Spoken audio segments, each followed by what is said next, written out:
What I hate most about this up-and-coming season is that I think we have a very, very small chance to maybe make the playoffs. Hello everyone, I am your favorite news reporter, sports journalist that you've never heard of, Michael Ferrari, and I'm here to cover the post-Dynasty Patriots. Now there are two factors in which it will conclude how the Patriots will do this season. The first factor will be the offense and the coaching alongside it, and the second factor is how we will do against our divisional rivals. Those two factors will separate if we will have a bad season or a mediocre season. Now, I want to talk about the first factor, which is our offense, and I bet Bill is regretting the fact that he let go of Brady. Hopefully he regrets it. If not, he's a total sociopathic idiot.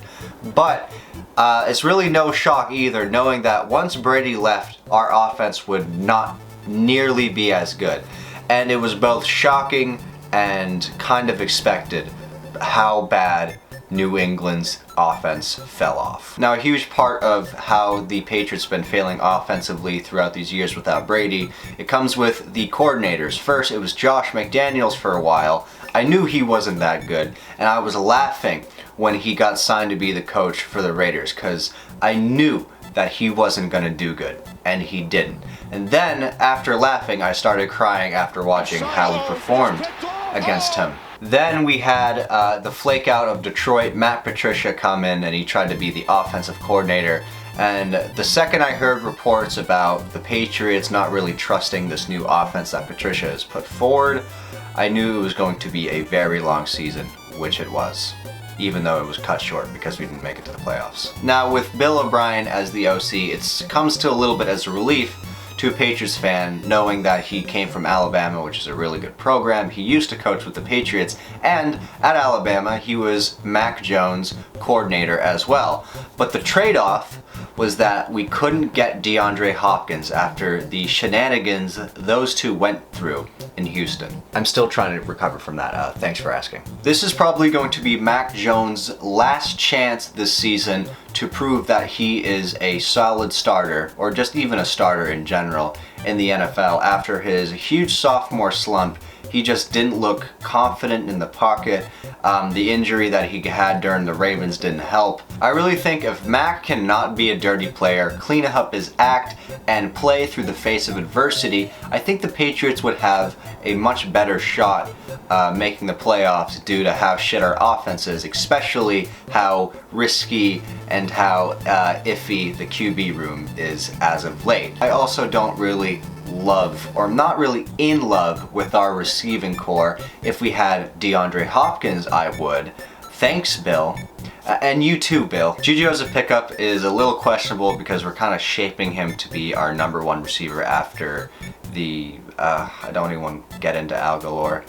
But, you know, as long as Juju cleans up his act, which he probably will not since he started as a diva from Pittsburgh, it's going to be very hard to not have him start shit in the locker room, but I could be wrong. All I have to say for Juju, Bill, can you please somehow get into Gillette Stadium's Wi-Fi and block the access of TikTok so him, Gesicki, and Mac don't have to gritty on the For You page non-stop. With Kendrick Bourne, I think he's underrated as all hell. He should have gotten more playing time last year, but for some reason there was like conflict between him and the coaches where they sat him more than they should, and then when we put him on the field he would actually perform, and then no, we're still going to be doing a good old check down on 3rd and 13. Then we have Devontae Parker as a wide receiver. We just signed him to an extension, which, I mean, I wasn't in love with that idea right now. I mean, he has really good hands. He can make very tough catches in traffic, especially on deep balls.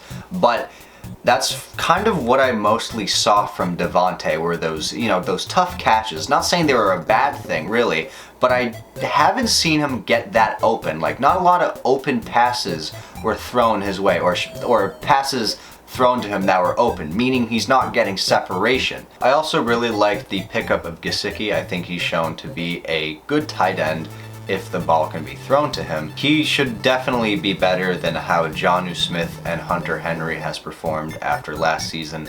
Jonnu Smith never really came out of his shell when we signed him. Hunter Henry had a pretty good first year, then a fairly quiet second year, so I think this pickup with Gesicki should mean more explosiveness on the tight end side. Also, we had a fairly good draft, and that is shocking to say as a Patriots fan looking at who our GM is. I think Christian Gonzalez was an absolute steal. You could argue, the steal of the draft. The best cornerback arguably in college that year. And as a fellow Latino American myself, if he does not perform good, I'm going to start hitting him with my flip-flop. Now the other factor is how we will pan out during our divisional matchups. I have never been this worried about the AFC East in my lifetime until now. Now, and here's the thing, my opinions on the AFC East. I don't hate the other teams. I kind of think like us and the other three teams, we're kind of like a family that doesn't really get along living in one household, but at the end of the day, we kind of wish the best for each other unless it's late in the season and playoff spots are on the line. Starting with the Bills, they're the kings of the East right now. They are light years ahead of us with offense. If we can at least steal one game like we did that one cold Monday night where Mac had a legacy game, that would be cool. The Dolphins have been developing into a great team ever since Brian Flores was still the coach and wrongfully fired, in my opinion. He was a great DC in New England. He was probably one of the very few coaches to come out of New England that actually was good, but he got the short end of the stick, unfortunately. But a lot of the questions with Miami is how will Tua's health hold up and how will Mike McDaniel's coaching be later down the road? Because when it was late season, that's when Miami shat the bed. Even though they made the playoffs and almost beat Buffalo in snowy Buffalo, a lot of the question still has to do with how they'll do on offense. I mean, they have the weapons, they just need to, kick it into overdrive. Then the defense with Miami, with Bradley Chubb being picked up last season and Jalen Ramsey being picked up this offseason, I am very, very nervous to play Miami with our offense against, that team. I just beg we don't get swept this year because we always lose at Miami. We can't win a game in Miami to save our life. So if we can at least keep having that home game win, we'll be somewhat okay. Then there's the Jets, and I've never said this before, but I'm very intrigued how the Jets will play this season. I mean, I think everyone is. It's the first time everyone is expecting a Jet in New York to not crash and burn. Sauce Gardner may as well be a generational talent and might be the best cornerback the NFL will see in the coming years pending his health. Then we have Quinn Williams, who signed another fat deal, proving that he is one of the best defenders in the game. Then you have receivers like Wilson, Lazard, and I gotta check the last name because I already forgot, Hardman. But really what is selling the story of the Jets this year is the pickup of Aaron Rodgers. Now, Aaron Rodgers fell off even though he had 2 MVP awards in a row years prior. He did fall off last year. Everyone knows that he's getting into, father time, but it's still Aaron Rodgers, and he's still a controversial person. And besides psychedelic drugs, this will be the biggest challenge for Aaron, which is the New York media. What the fuck did they do? Who the fuck is this? Who the fuck is Tingus Pingus? I never heard of fucking Latvia. You drafted this fucking kid! You stupid motherfuckers, you! If we can continue sweeping the Jets, that'd be much appreciated. This is the biggest season all the teams in the AFC East have being in the East themselves, knowing that one game could separate them from being second place to fourth place. And I'm very excited to see how all of us will do. And though you could argue that New England might be the weakest team out of the 4, our defense is still a bitch to them historically, and we still claw at them and we still fight back, and you know, sometimes we win. Now, with the rest of the AFC is more stacked than the NFC. I think almost everyone can agree on that.